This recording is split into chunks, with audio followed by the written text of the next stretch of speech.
We're in the studio with a special guest tonight, Frank Robinson. We're going to start shortly. Devin is running late as usual, and Chris will not be with us this evening. Chris is in a different situation right now. But we got yours, surely, Chris Pendleton, and I'm going to let my man Frank introduce himself as we get into this, man. Tonight's topic, we're going to be talking about change, man. Okay. Change, and why are people so afraid to change? Yeah, that's a good topic. Yeah, for you it is. Yeah, really thinking a lot of people. I'm Frank Robinson, and just a good friend with Chris, and looking forward to having the conversation. That's it. That's my introduction. That's his introduction. Come on, man. Well, Frank and I, man, how long have we known each other, Frank? We go way 20 back. years. Yeah, man. I was thinking, when you said it the other day, I was like, man, Frank, we have known each other a long time, man. But the reason why I got Frank in to talk about change is appropriate because you're about to make a major change. You're about to, I don't know if you want to share that or we don't. Yeah. I don't want to mess up any top secret stuff. Yeah, it's not top secret, but I'm moving to a state and becoming an economic development director in the city in the South. I can say that, but they haven't announced it yet, so I can't say where exactly. But you say that like that's nothing. That's huge. It's really huge. I tell you, it's really huge. I come across people all the time who don't want to make subtle changes. Yeah. I always crack jokes about it, but the guy that's on the job for 20 years complaining but never looks for another job. Yeah. He just, every day, I hate my job, I hate everything about it, but he's just, he's content. And I'll never forget in my programs, because I run programs, two people said something that just blew my mind. This was about 15 years ago. I was talking to a young lady, and we were talking about her situation. She was in a bad situation. And what she said to me was, you don't understand. I want to change, but if I change, I don't know what's going to happen. Yeah. I know what my misery is now. Yeah. And I'm like, what? Yeah. And I'm thinking, like, what? That's the first time I ever heard it. Yeah. And then I was talking to a guy in a similar situation. He was talking about his job, his marriage, all this stuff was just out of sorts. So we were talking about how to get back, and how to start getting some things back. So, I said, we have to start making some changes. Yeah.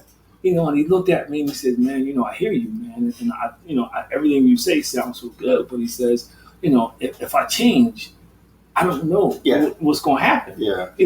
But if at least when I wake up every day, I know what my day is going to look like. And I'm thinking, but that just blew my mind. Yeah.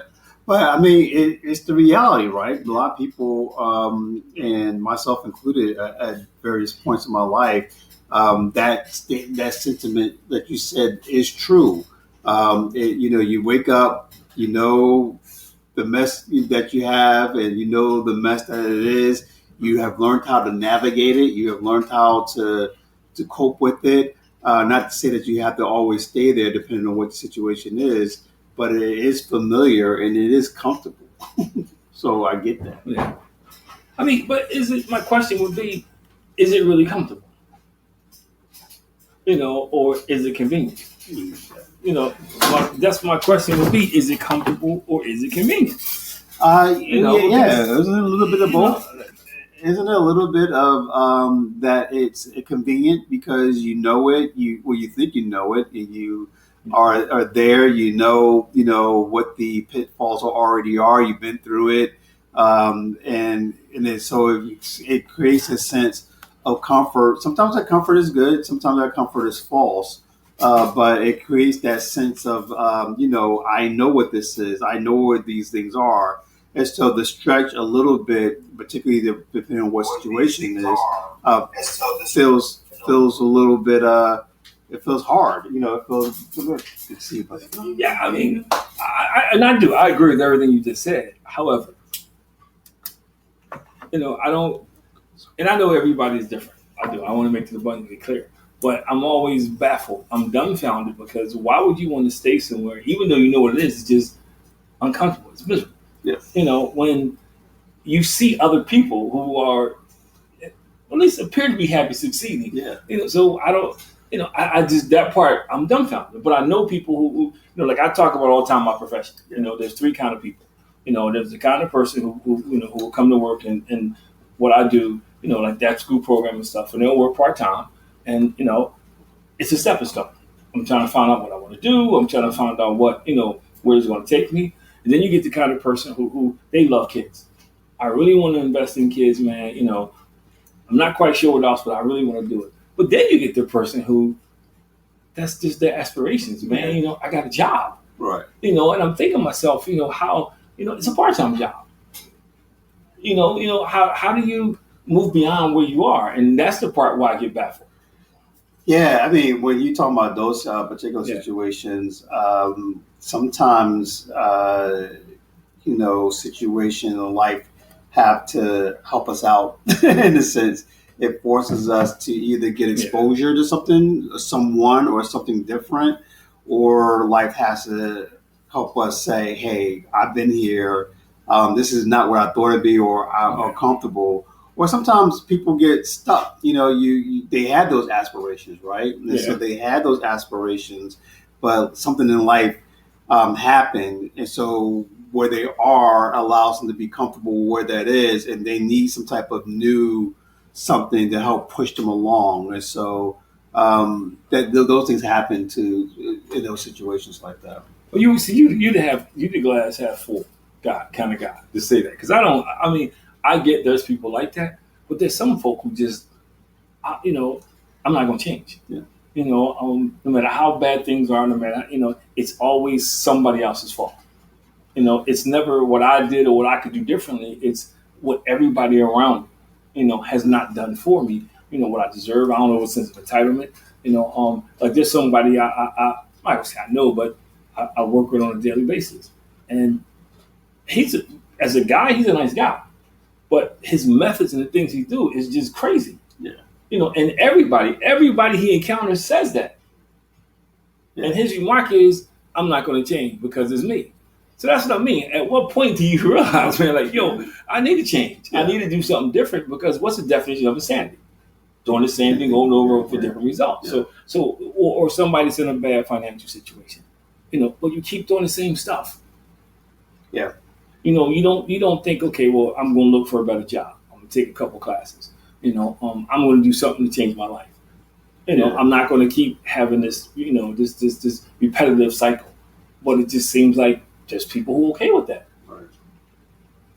Yeah, I don't know. I saw this meme today. I could look it up a little bit, but it says "choose your hard," right? And so, and I think that sometimes we believe that, if we were to do this change, that's hard.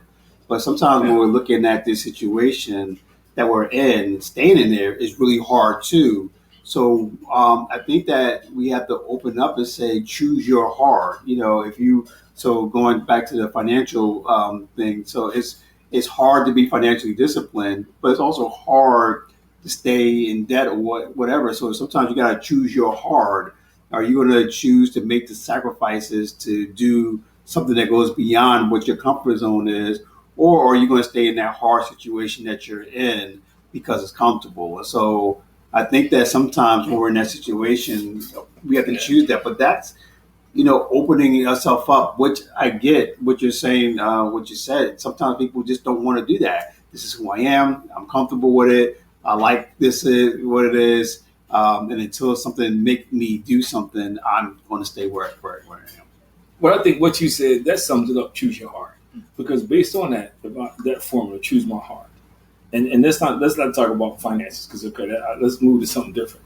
If I'm in a situation where let's look at a relationship. Let's look at a relationship. I think most people can relate to that. Or a job. I'm in a relationship with a job, and it's just not work. It's just hard. Relationship wise, we just not getting along. We always on different pages. It's always conflict. It's just always difficult. I got this job, and the job is a dead end job. I'm not making any money. That's hard.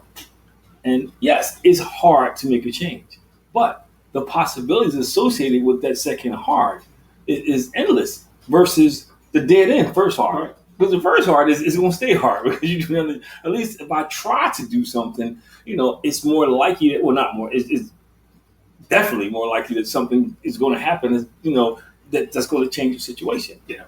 And that's the part where I guess I get a little dumbfounded, because people don't, and I don't know, maybe is it like courage?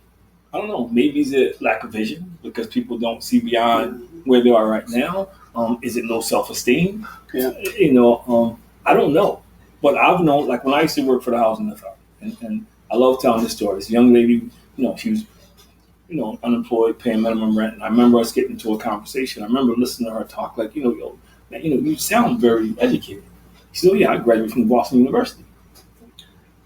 Okay, how did you get from here to Boston University and you back here again? Well, my grandmother wanted me to have a better life, so she moved me to Boston. She put me through school, worked hard, worked 2 jobs. She passed away, so I came back here to Chester. And I'm not against Chester, but you came back to Chester living in projects from Boston University. So I remember saying, well, with your degree, you can go right up the road to Philadelphia because, in Chester, there's not, you got Widener, you got the hospital. So it's kind of, the opportunities are not there to do what so you want to expand upon it. And she's, I don't want to go to Philly. Well, nobody in my family's ever went to Philly. Yeah. And I think that was mind-boggling to me. Like somebody moved you to talking about not wanting to change. Right. Set you up in a situation where you get no debt, and you come back to that. Yeah. And so to me, it's like, and she was a great person. I have respect for her, but that part always kind of was, when I saw it, was like frustrating because, you shouldn't be here. But like you said, it's a fear of change, Yeah. Like all the aspects you named, like it's self-esteem wise, the fear, different things like that. I think all in combination is the reason why people don't like change. It's scary. Just using that young lady's example, it may be scary, to go to Philadelphia because you hear certain things, but at the same time, she went to Boston. You know what I mean? But you living in Chester, and I'm not down in Chester, but Chester's not exactly Chester's not the best the most peaceful place in the world to say I'm not going to. And at that time, but she already knows Chester. But at that time, that's a good point. But at that time, Philadelphia wasn't as wacky as it is now. Yeah. Which that's a whole other story. But it's just interesting how change. I even go another step, like politics. Some people won't leave a party regardless of what happens because my family's been in this party. Because I this is all I know. It's like even regardless, and I'm talking about both sides of the house, so I'm not choosing one over the other. It's like people will defend and stick with a party regardless of what's going on. And I just don't understand it. I think that we underestimate the other factors, and so environment has a lot to do with it.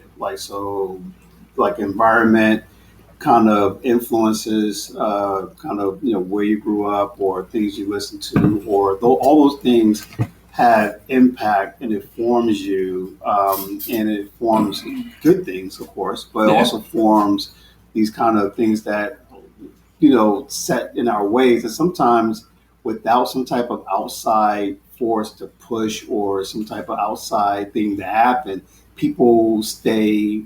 Change becomes hard. I mean, change is not the easiest things. Well, even if some of us will take risks, even if we say we're going to take this risk. You mentioned, my new opportunity.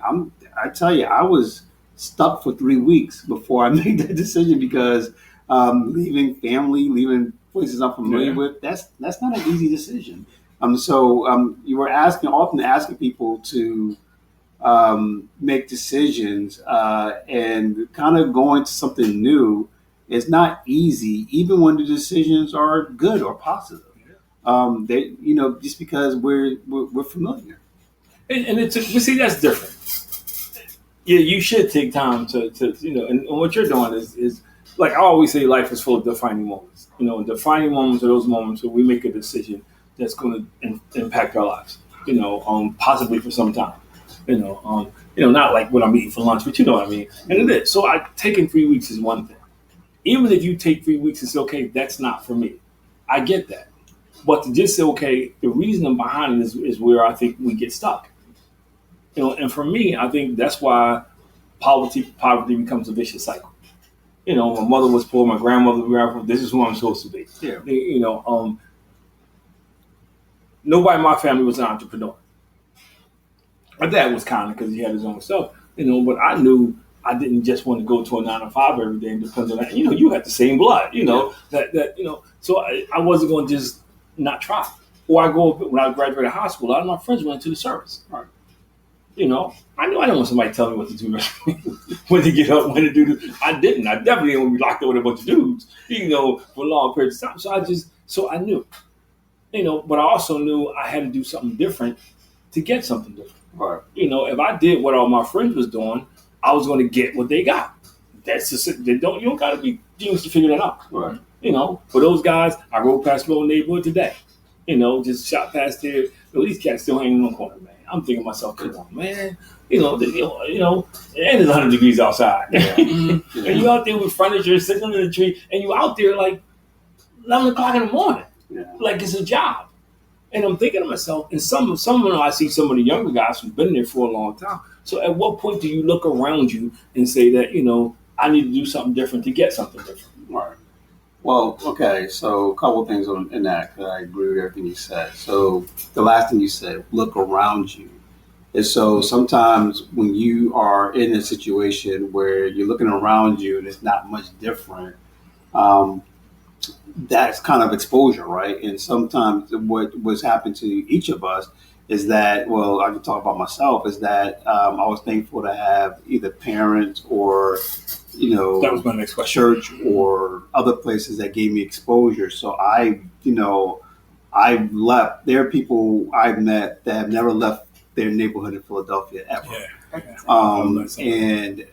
But I've been able to see things when I grew up in Newark, but I was able to leave Newark. I was able to go to other places and see things. I mean, we talk about change. If you've never really had exposure to different things, and that's why programs that, particularly with our young people, are important, that take them places, even if it's just outside the neighborhood. Yeah. Forget about if it takes you to another state, but takes you to Jersey. If you're in Philadelphia, takes you to Jersey, whatever. Those things are important. So we have people who have never had that exposure outside to see something different. Even those people that we were talking about, friends that we have, I mean, they have never left, and so. Creating exposure, creating those things, opportunities allow you to have the appetite to see that you can even change. And they're good people. I want to reiterate this. So absolutely, they're good people. I'm not talking about they're not bad. So I don't want anybody to kind of misunderstand what we're saying. They're not. Exactly. They're good people. It's just the mindset is what I can't. Like my father used to always say, always aim to be perfect, because if you mess up, fall from being perfect, you fall on excellence. But if you shoot for just excellence and you fall on mediocrity. He used to always say that. And there's so many of us who mediocrity is okay though. And I'm not saying it's wrong, but how do you not try? And to your point, look around, and I get what you're saying. I do think about that. But at some point, it has to be more than lend me $5. Let's chip in to get, you know what I mean? It has to be more than, my dependence being on other things to supply my income, as opposed to me doing a 9 to 5, having some freedom to get some different things. How do you look around and years pass? You know exactly what I'm talking about. I know it flies by. Yeah. And I mean, but look at, even those examples that you said, look at that. Somebody had, taught you that. Something happened, and then you had to be receptive. There's some response, talking about going back to accountability, so you're receptive to that, and those two things have to meet for us to change or to be exposed to see something different than that. So I mean, even in those examples, we're seeing we're fortunate and blessed that someone at some point could be parents. Sometimes it's not parents, sometimes it's professors, or sometimes it's mentors, friends, even that challenge each other. I've been very blessed to have friends that challenge me, even with some of my thinking and the ways that I was trying to do things at key points that allow me to change, at least to do that. And I think those things are key in that. I was going to say, I just wanted to read some of these comments we had on Instagram. Chris left some of these comments saying, people fear the unknown and embrace being comfortable. Some people have an expectation of negativity. They don't even realize that what they're doing as negative for some people is simply just life they are supposed to live. And I definitely agree with that. I feel like when people hear change, they kind of put it in a negative connotation, which that's not always the case. You could always change for a better. I look at change as, more opportunities. And I just realized, I wish that a lot of people looked at it that way instead of like, someone tell me to change because there's something wrong with me. It's like, no, you can always improve your situation. And I get that. I do. And I get there's pressures that come along with change, because sometimes you try to change your friends, say certain things to you. Like when people used to tell me, oh, now you're acting white, now you selling out, or now you're too good for us. You hear all that stuff, man. So I get it. But for me, it was always, and I'm going to piggyback on what you said. One, I was taught, because my parents always taught me it should be better for each generation. You should make it better. Your kids should have it better than you had. To me, one of the things I always talk about in leadership is, I think the essence of good leadership is when the person who you're leading gets better than you, because they take what you have and what they have. I think that's true, and I think that's parenting or whatsoever. So I guess my question with that would be, what has happened in generations? Because you mentioned that parents are not passing on. Where did that, how did they get that line, that lineage get severed? Because we had, and I'm not saying we better than, but we had, like Wall Street, we had these things. We, as people of color, we used to. That was our goal. Was always the rise up. That's when something's, and it was like, your friend. That was a discussion. Right. We getting out of here. This is what we're gonna do. And now it just seems like it's become a place of contentment. And maybe it is fair to unknown. I don't know. I think Chris has some good points. Yeah. But I'm always a visual person. But you see what's going around you. Right. You see what's going around you. Like living in a certain neighborhood now is not the same way it was when we were growing up. Mm-hmm. It's different. It's totally different. And if you've been there, you've seen the change. So how does that not resonate with you? And again, I'm not condemning anybody. It's just that I think everybody should be able to take a moment of self-reflection and say, how can I get better? I don't care what station of life you're in, and how can it be better for my kids? Yeah. I think that just society in general, I think that we're in a period where self-reflection, accountability, and all those things have taken a back seat to some of the other things. We are, through the influences that we have, social media, we're so self-absorbed that we're individualistic. We're looking here where we haven't, that we have to be retaught about, community. We used to have a saying in my high school, whatever hurt my brothers hurt me, or whether it hurts my sisters hurt me. And a sense of community that allows us to happen. I think that we have to recapture that again. I think that people are trying to do that. And so there are programs where people are trying to make sure they're getting exposure, or trying to make sure that young people particularly are getting this exposure, but they're not enough, and I think that we have to really get back to some of that, for people, churches or, religious denominations did that for them. We are now in a period where, just by the numbers, people are less, not going to churches or, synagogues more. So a lot of those lessons that were learned in those spaces are not happening as much as they did when we were even growing up, because they're just not, just the way that society has been moving towards. And I think we have to recapture some of that, that allows us to get some of that aspirational edge back that we need. That's just one of many things that we. So you think schools could play a role in that? Schools absolutely could continue to play a role in that, and I think that it's not just funding schools, but funding the other activities, the after-school activities, the other things that allows for the community, the exposure, the other things as well to come alongside of kind of what the core curriculums are, would definitely do that. And I think we need more of that. We need more investment in that. It's again, we're not making it sound as simple as we're saying it is, but it is as simple as we say it is. But so at what point do you recognize that? Because I see, I'm involved in sports and stuff. I see the difference, the things kids talk about when you ask them what they want to be. When you ask high school kids where they want to be 5 years from now, it's almost like for most of them it's a trick question. Or some grandiose idea that's not lining up with what they've done so far in their life. I want to be a doctor. You have to go to class. I want to be a lawyer. You hate to read. I want to be a veterinarian. You hate cleaning up at that, and it's like they say stuff because it sounds good. Yeah. But the work is not being put in, and I always ask, like, where are the parents?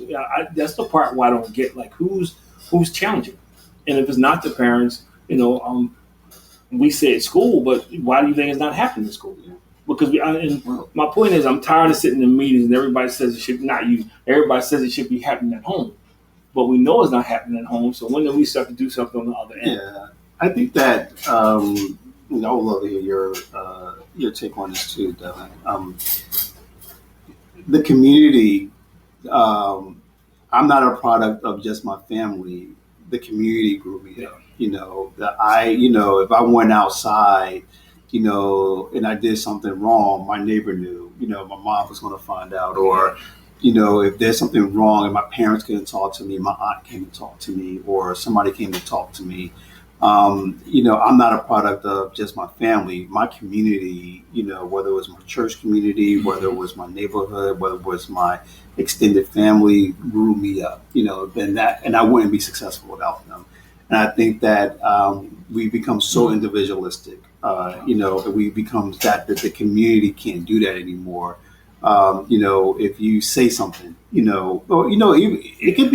could have been an adult. If I was doing something and an adult said something to me, I knew, I was taught, the society was like, oh, you could do something. So, like, if the other day there were some kids doing something on the bus, and in a normal circumstance, I would have said something because that's kind of how I grew up, and you respect your parents, or you respect elders. But man, I mean, like, I was like, oh, what did I say something? Because I don't know what's going to happen if I'm on the bus and saying something. And so I think that's a difference.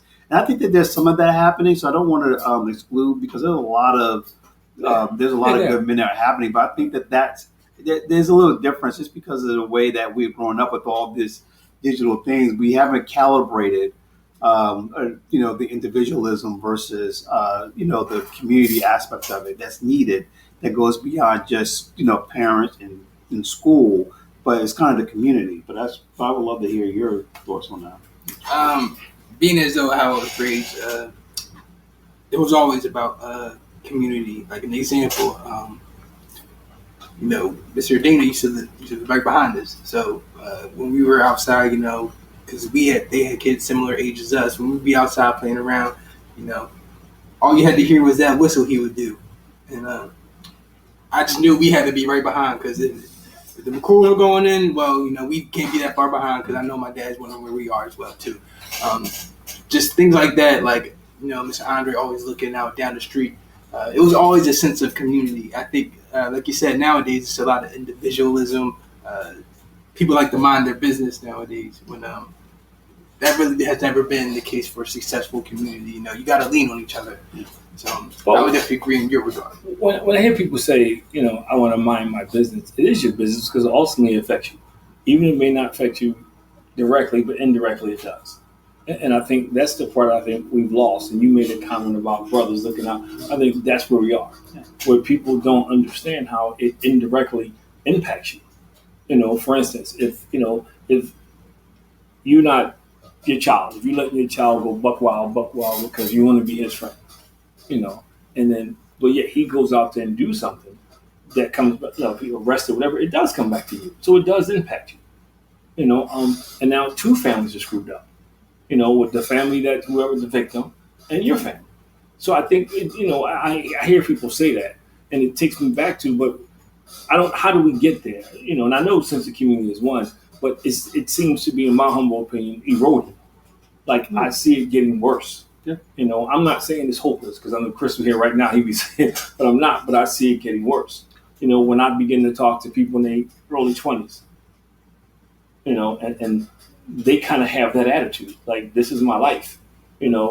Nobody gets out of my neighborhood. Everybody does in my neighborhood. And as a young lady who works for me, we're having the conversation. And one of the things she said to me was, she said, you have to understand something. Everybody in my family act like this, and everybody in my neighborhood act like this.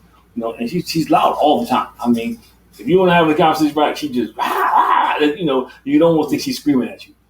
Everything she does. Even sometimes her dress is inappropriate for the workplace. And some days I look at her and I say, man, she's changed. She's around her. She's kind of adapting to the environment. And then there's some days when it's like that environment, wins. So how do you? And I'm so that because we're in the second half. Like, what are some of the solutions? How do you? I know patience is part of it because people are just not going to shift overnight. I think also making sure we're not trying to create many me's people to be just like us. But what are some that you think are the solutions? Yeah, that's a good question. I think, like, if you talk about me personally, right. I think sometimes, or anybody, anybody. But part of it is just like being bold to talk about, so I go back to that situation with those kids and maybe taking a stance to saying something in that particular situation, to be bold and take the risk to do that. I think in more communal in general, I think that I'm starting to see it, like some of these platforms that we're on. I think people are creating a way to do things more. I see some of my younger friends like finding a way to do that. So this is a really simple example. My daughter, they're all like, you see people, they're all on their phones. They made a point to say, all right, we're having dinner together. We're putting our phones, like all the people are putting our phones in the middle of the table. We're not going to talk. We're going to talk to each other. I mean, that was a conscious decision that they made to do that. Because even when you go to places like family places, you go to see people, and people are like all on their phones. They're like, they're not. At dinner, everybody at the table. You're at dinner. You're after dinner. You're on the table, and it's like, wait a minute. I came here to be with people. I could be on the phone by myself, or I can even talk to you on the phone, like, or whatever. So it's like, so you texting somebody at the end of the table. Yeah, like, you're taking. What are you eating? So it's like making it's small things, like making conscious decision. You're in a room with people. I want to stay off the phone because I want to engage with them. Because what I was finding is that I was actually having a hard time engaging with people, to be honest, for a little while, because I was like so into like either being at work or like trying to answer a call or whatever, that I wasn't being intentional like I used to be about being present in the room, because you could be in a room and not be present. And so it's like some of those small things, they sound small, but then it kind of translate into other things. And I think that's some of the small things we got to do to kind of regain a sense of like being present, in community, being present with each other, that hopefully will translate to bigger stuff. I think that's some of the small stuff we can do. My college coach used to say to us, at the first practice we had, he would say the same thing to us. He would say, anything that does not change eventually dies. You may not die physically, but if you're not working on yourself intellectually, if the brain is not, you're not using your brain to the maximum power, you stymie it. It stops right there.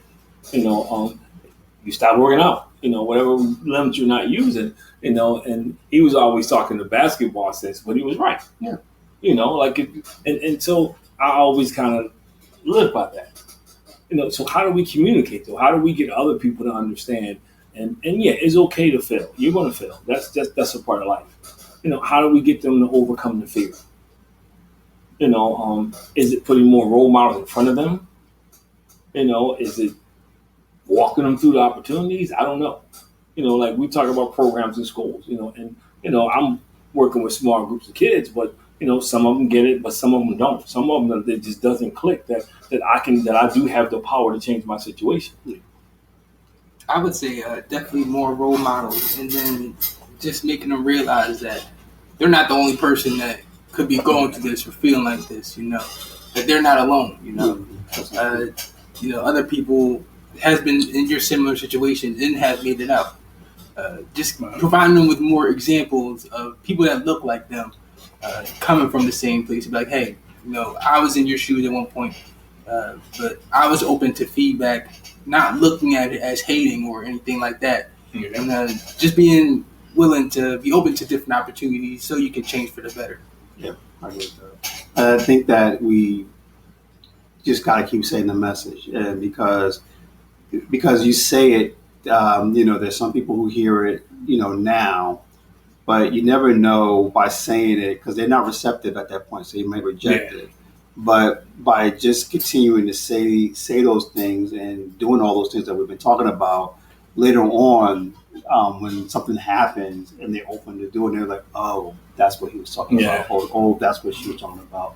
That's what we're saying. So we can't, so that hope that you were talking about earlier, we have to make sure that we continue to plant those seeds, and although those seeds don't take root then, I think that a lot of times we get frustrated because people are not hearing us in the moment, but it may not be their moment. It might be, that moment might come years after you have exited their lives or whoever. So patience. Exited their life. You have to have a little patience that's going to take root at the right time. But I think a lot of times we stop saying the message because we gave up on that person or that situation or whatever. But we got to keep saying it. I'll put it on myself. I'm glad somebody kept saying some messages to me because there were things in my life that I weren't ready to hear, and I actually rejected them at the time. Yeah. And then when I was ready for it, I was like, oh, I get it now. Okay, that's it. I'm glad that they said it because now I understand, because I wasn't understanding at the time that they were trying to give it to me. Mm-hmm. And I get that. I get that, and I understand that. But so how do we? I mean, there's this thing called stinking thinking, and stinking thinking is a term I learned when I was getting my master's. It's not a real term, but I love the term.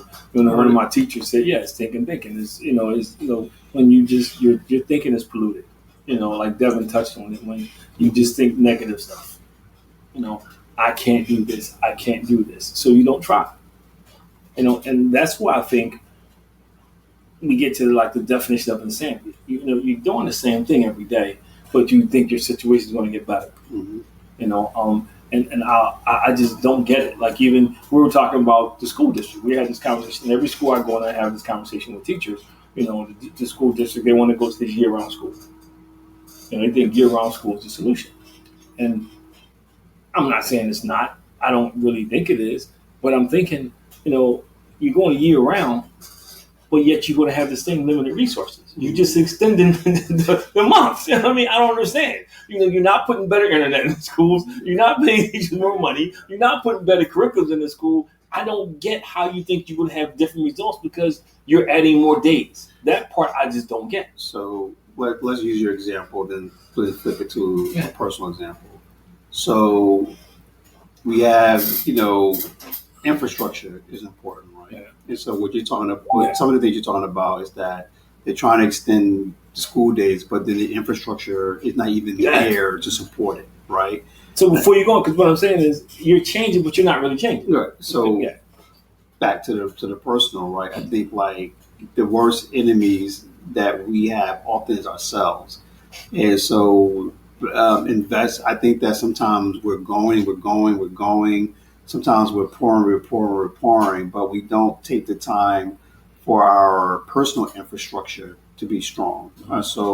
There's an infrastructure that we have. So our own thinking, a lot of times when we're telling ourselves that we can't do something or we're upset with ourselves about something, and learning how to do this. I was just having this conversation on the elevator with somebody come on before I got here, and doing the things that we do. So self-care, a lot of times we totally neglect because we're trying to do or taking time to do things for ourselves in healthy ways that move us forward. We don't do.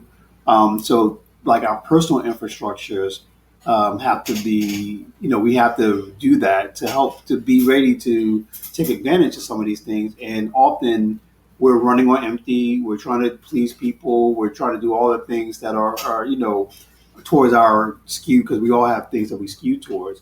To do that, and we don't take time to reset and do the things that are going to help move us forward. We all have stuff that we have within us.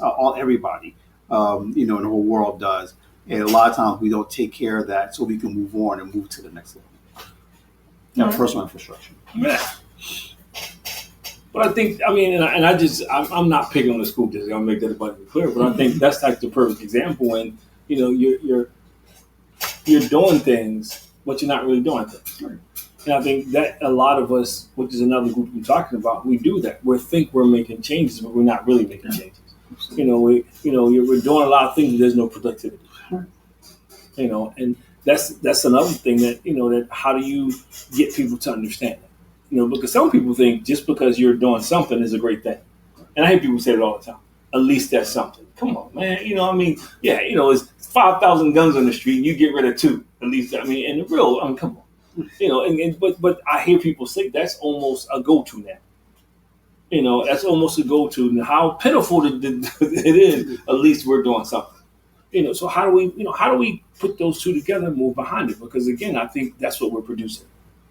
We're producing each generation that seems to get worse about people who are afraid of change or people who don't want to change, and don't want to change is huge because there are some people who I left them out who don't want to change.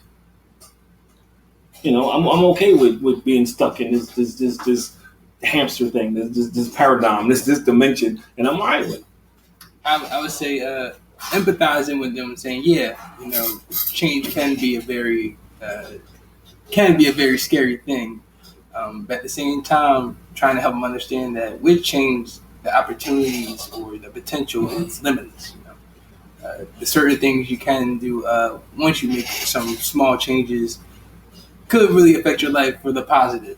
So just trying to make sure you get that point across. And then again, being able to have those perfect examples or be that perfect example of change. So I would say that way. So what was your thought process, Frank, without getting into detail, to get the change, because you're making a big change. So I don't know if you mind walking us through that thought process, or maybe somebody listening can say, hey, that we do recognize it's not easy. That's what we're saying. We're saying it's not easy. However, it can be done. It was a rustle. So I don't want to say it like, it was these things. It was a rustle. I had some dark nights when I thought about some of those things. So part of the things is that I have a group of a group of trusted people that I have in my life that when I'm making a big decision that I call and I say, hey, this is what this what it is. I need your honest feedback. That's one thing. I write lists, so like I put the pros and cons in list, and I kind of look through it that way. That was another aspect of it. For me, prayer is a big part of that, and praying about that. And then, really just, I had to get over myself, to be honest. Like, it was just a lot to do that. And, but then at some point, I had to make a decision because I was waffling so much that I had to make a decision about that because it was like so many things that were overwhelming about moving to another part of the country where I'd never been before, and taking some risk. And the people that I was that I'm going to work with, I asked a lot of questions of them. Were a lot of things and then just kept going back with questions, like just making sure that I asked those questions. I used not to be that person, like asking questions, but I had to ask hard questions, because I'm moving my wife. It's a huge decision there. So just learning how to ask those hard questions of myself, of those people, but being receptive to feedback from trusted advisors that I've built over the years. That was a process, to be honest. All right. But again, this is a decision that does impact other people. Yeah. And so I like, and I'm trying to, the fact that you're in a circle.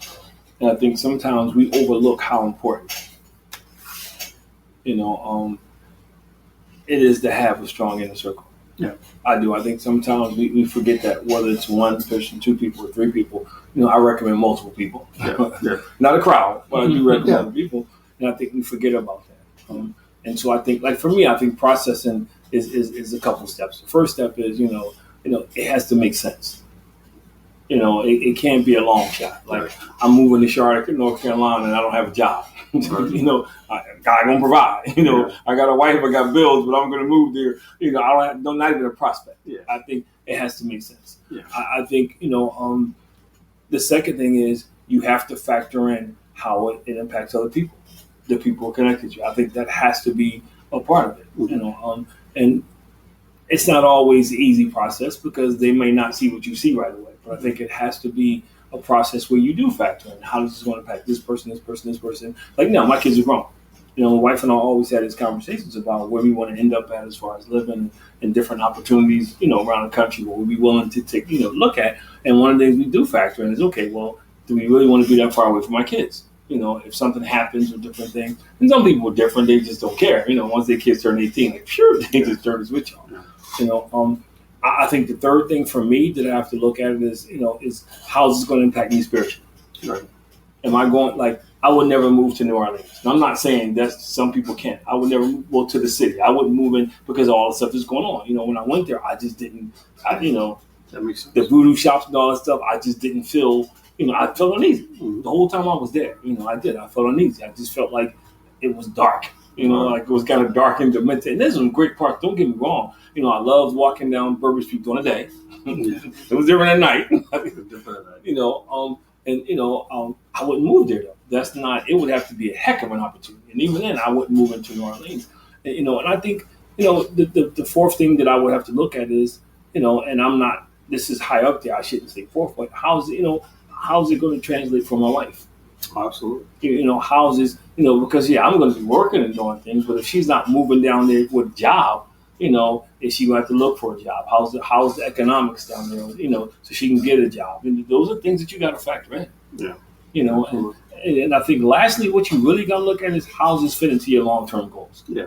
I mean, that was one. How does this fit into your long-term goal? I think you have to look at it that way. Yeah. All those things. Yeah, I agree. Not just the money, because a lot of times people see money. Yeah. And money was kind of the B tier stuff. I mean, you want to make sure that you're doing things and you're thinking about the financial implication, but all those other things are going to, you do all those right things, and hopefully the money will be there. But I agree with that. Yeah, real quick, because Chris left another comment. He has a lot of time on his hands right now. But, he was saying, I think we need to define what better means for people. Better could just be a little bit more than the people around you. So when you hear that, like, what do you think? How does that make you feel? Like, do you agree, disagree? Yeah, I think better has some relativity. I think I would agree with. I think the sentiment that Chris is saying. I think better has some relativity. I think there are certain things that are universal. About being better that we want. But I think better is relative because it's about skills. It's about your desires. So everybody doesn't want or need to be, for example, an entrepreneur. Like better. For some people, better is not owning your own business because that's not what you want to do. You're not built for that. God didn't create you for that. So better may not be, cause I say that because a lot of times people are like, oh, own your own business. And that's not for everybody. That's not better for some certain people. Better for me would never be owning my own,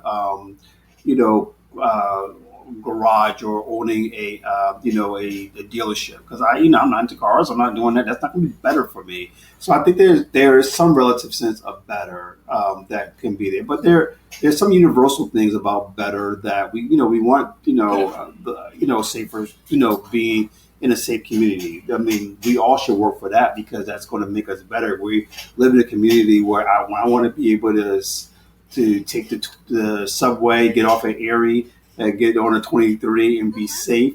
That's a universal thing. We all should want that to be better for all of us. So I think that I do agree with that. And, everybody, we talk about careers.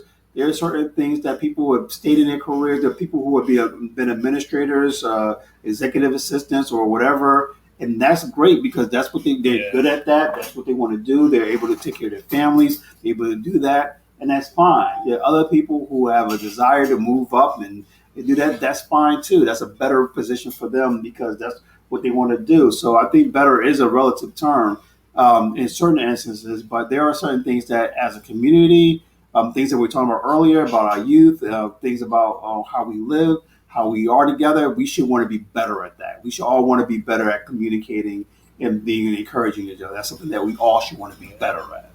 I think for me, better is just improving upon my current situation. There's one thing I do understand, that everybody's better is not the same as my better. You know, there's some people who you get into a conversation with and they say, man, well, you got everything. They look at you from, and I don't think anybody has everything, but for them, for what their goals are, what they try to do, that's fine. But I think everybody should be trying to improve their situation. I'm not saying, to your point, own a business or trying to, Siri's interrupting our conversation. Mm-hmm. I'm not saying I'm not saying everybody's going to own a business. Everybody should not be an entrepreneur, but you should want better for your kids. You should want to be able to provide your kids with a better life than you're having right now. You should. So if you, like me, I grew up in North Philadelphia. I have nothing against North Philadelphia. Love the neighborhood, still do stuff in the neighborhood, but I don't want to raise my kids there. I don't want my kids to go through the same things I went through. So you put them in a place where they at least have an opportunity, to do things, to rise above, you, to do better things than you, to do greater things than you. I think that should be in everybody's DNA. Better is like if I never owned a car and I'm always trying to hop a ride with somebody, then I need to try to get a car. That's trying to be better. If I'm in an apartment and I hate it, maybe I need a bigger apartment. That's trying to be better. So it is. I do believe it's relative to who the individual is, but I think everybody should want to be better in some area. It's like I look at guys like Michael Jordan. A guy who was when he was great, he was always trying to be better. Mm-hmm. And I never forget Charles Barkley said, if somebody asked Charles Barkley a question, what's the difference? He said, well, everybody goes to college is a good player, and everybody in college, most of the guys in college are great players. How come some, when they get to the NBA, is no real formula? Because there's some high picks who come in and they ball out, but there's some guys who are lower picks. And he said, it's just easy. He said, how much you want to get better? How much do you want to improve? He said, that's a different lot of them guys. Guys who in the gym shooting 100 jump shots. But, if I came off an MVP year, how can I be better? Versus the guys who I made it. Right. I'm all drinking at 5 o'clock in the morning. I'm here. Right. And I think that's the same application in life, man. You got to always try to move beyond where you currently are. Mm-hmm. Not in a way that's driving you crazy, that's making you lose sleep at night, but how do I get better? How do I excel? Not want more because you're greedy, but maybe you want more to leave to your kids. For your legacy, or you just want to keep improving your situation. But even that takes a lot of being honest with yourself. About your current situation, and I feel like that's where a lot of people definitely get tripped up at. Is they're afraid to have that real conversation, to look at the man in the mirror or woman in the mirror and be like, listen, this is where I'm at right now. I don't like it. Right. Yeah, what are the different ways to improve? Yeah, I get that point. That's huge. But that's probably one of the most important points. When you can really sit down and look at yourself and say, look, hey, I'm where I am because of choices I made. Right. Or like I tell people, even when you don't make a choice, you made a choice. Right. That's just the reality of it all. But I also think, I'm not saying it never happens.